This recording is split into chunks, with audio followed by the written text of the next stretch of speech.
The Russia-Ukraine war has entered its 617th day. The Ukrainian authorities claim that Russia has attacked more than 100 settlements in the last 24 hours, marking the heaviest day of Russian shelling this year. To talk more on the latest developments on ground, we're now being joined by Lieutenant Colonel Glenn Grant from Riga in Latvia. Colonel Grant is a former advisor to the Defense Minister of Ukraine and also fellow at Baltic Security Foundation. Thank you so much for taking our time and joining us on WION, Colonel Grant. Thank you. Right, Colonel Grant, I want to first seek your assessment as to how do you assess the on-ground situation at the moment with Russia shelling more than 100 settlements within the last 24 hours, and this is the highest in a single day this year. It is. And Russia has been having an extremely hard time around Avdiivka on the east side of Ukraine for the last couple of weeks. And they've been losing huge amounts of soldiers in extremely poorly orchestrated and managed attacks. And I believe that they've actually changed the commander for this area. So this may reflect the new commander showing that he's intent on doing something. But just attacking all the settlements along the side doesn't actually make much difference because they've been attacked regularly, solidly for all this year. So I think this sounds to me more like a touch of desperation than any great hope that they're going to use this to break through. These are difficult times for both sides. I mean, it's definitely a touch of stalemate, but the evidence is that the Ukraine marginally has the upper hand. Right, you speak of how Ukraine marginally has an upper hand in the ongoing war, but especially with these barrage of shells targeted at Ukraine by Russia, what is the way forward for the Ukrainian troops as the war has been going on? It's the 617th day of the ongoing war. It is, but you see, a lot of that shelling doesn't go on to anywhere that there's much fighting. A lot of it has been onto just civilian villages behind the front line. So all it does is create a bit more terror where there is already terror.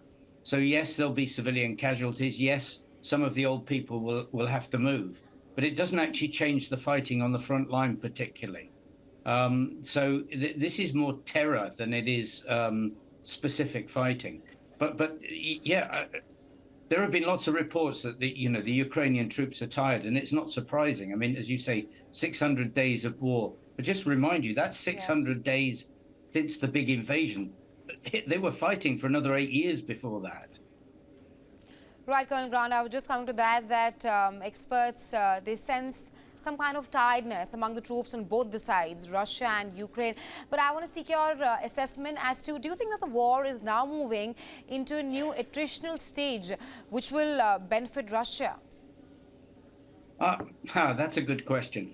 The attritional stage, it depends how long it goes on for and what they get. I mean, if Russia, if Russia can keep rebuild its industry and things, then it could be to the strength of Russia. But equally, Ukraine has still got a lot of countries that are supporting it, and there are a lot of things that have been undergoing on the Ukrainian side, support from the EU, support from other countries that have still to come through to benefit the Ukraine side. So I don't see much change in the battlefield as it is at the moment.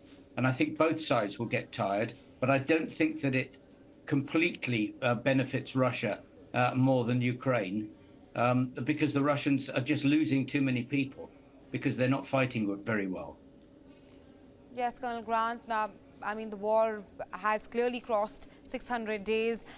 You speak of how both the sides will eventually get tired, Russia and Ukraine. What happens after that? Well, I mean, then we're looking at politics. And whether the country, the Ukrainian country, will accept some sort of political agreement in the short term. At the moment, there's no appetite for that at all. And in fact, anybody who suggests that there should be a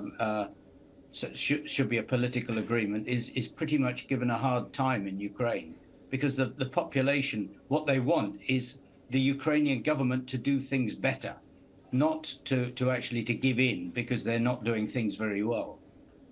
So I don't see that there's any appetite at the moment for a political settlement. I think it will just drag on and drag on and drag on until one side or the other actually breaks. And I don't see any sign of that in the next 2 years. Right, Colonel Grant. Also, what did Zelensky accomplish in his latest visit to the United States of America? That's a good question. And accomplish is probably the wrong word. I think what he may have realized is that American politics is going to play the major part in the support for Ukraine. I mean, it's quite clear that lots of people are getting tired of listening to Zelensky begging for weapons all the time, and want to see more from Ukraine, from Zelensky, especially about corruption and rule of law in Ukraine. And I'm absolutely 100% sure that he was told this again on this recent trip to US. But he needs to be very careful with the US because there are still a lot of the Republicans are very, very wary of continuing to put things into, as they see it, a bottomless pit. They will want to see that Zelensky has got a better plan and a better idea for what he's going to do in the future. My last question to Colonel Grant, how do you assess the impact of the ongoing Israel-Hamas war on the Russia-Ukraine war? A lot. And I think that this is why Russia has been supporting it and why Hamas visited Moscow to probably get instructions and to brief about this. I mean, I think you have to see this as part of the same thing. This is all about Russia and China trying to destabilize the world. And Israel and Palestine is just one part of that. And I can assure you there will be somewhere else and there will be something else because Russia needs everything it can to pull resources away from Ukraine and to pull energy away from Ukraine so that they can actually win the war. Right, Colonel Grant, thanks very much for taking our time and joining us in WION yet again. Thank you very much. Okay, bye-bye.